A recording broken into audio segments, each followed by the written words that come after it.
The air hung heavy, thick with unspoken words.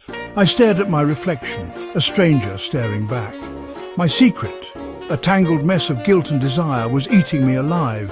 How did I get here? The question echoed in the silence of our bedroom. He was sleeping soundly, oblivious to my inner turmoil. And I was a fraud, an imposter wearing the mask of a faithful wife. The realization hit me like a physical blow. I had betrayed the one person I loved most in this world. The weight of my actions pressed down, threatening to suffocate me. I was lost in a labyrinth of my own making, unsure of how to find my way back to the light. This wasn't a love story gone wrong. It was a love story I'd sabotaged. I had chipped away at the foundation of our marriage, brick by painful brick. The guilt was a bitter pill to swallow, lodging in my throat like a shard of glass.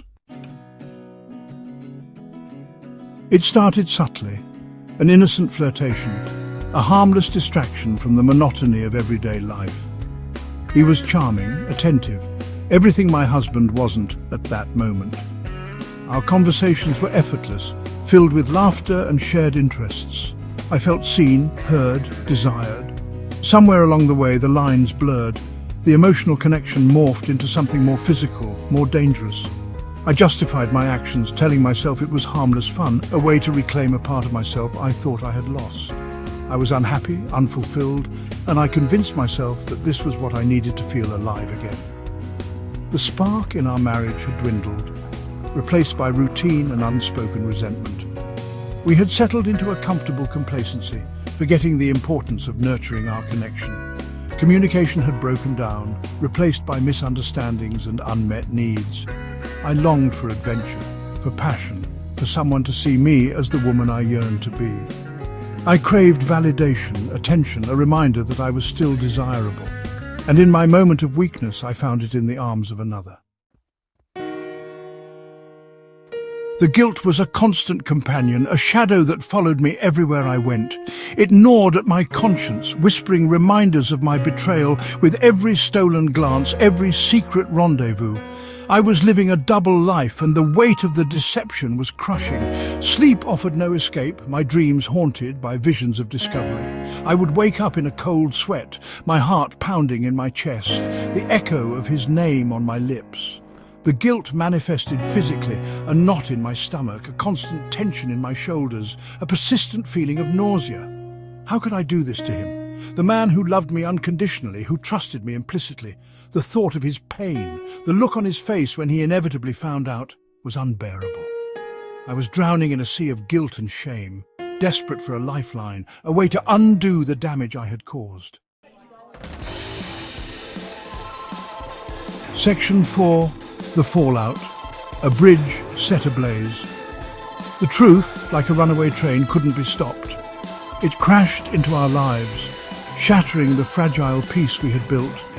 The look on his face, a mixture of pain, betrayal, and disbelief, will forever be etched into my memory. In that instant, I knew I had irrevocably broken his heart and mine along with it. The silence was deafening, punctuated by his choked sobs. Words, once easy and comforting, now felt like weapons, sharp and cutting. Accusations flew, fueled by anger and hurt. I had unleashed a torrent of emotions, and there was no damming the flood. Friends and family, once a source of unwavering support, chose sides. Their judgment hung in the air, a suffocating blanket of disapproval. I became an outcast, a pariah, the embodiment of betrayal and deceit. The consequences of my actions were far-reaching, creating a ripple effect of pain that touched everyone around me. Section 5. Scars of betrayal, a relationship upended. The foundation of our relationship, once unyielding, lay in ruins.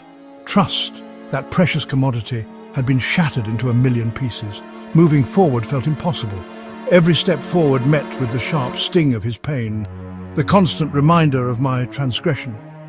Communication became strained, every conversation a minefield of unspoken accusations and lingering resentment. Intimacy, once a source of comfort and connection, now felt awkward, forced, a painful reminder of what we had lost.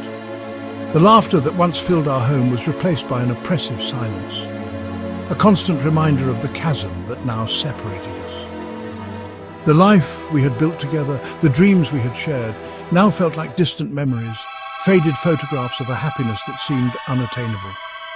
We were living in the wreckage of our former selves, haunted by the ghosts of our past. The road ahead was uncertain, shrouded in doubt, and the heavy weight of our broken promises. Section 6. Picking up the pieces. A journey of self-discovery.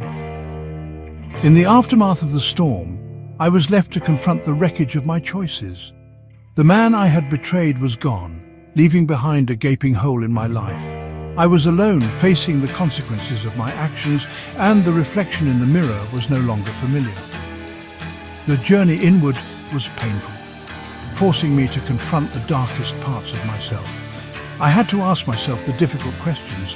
Why did I cheat? What void was I trying to fill?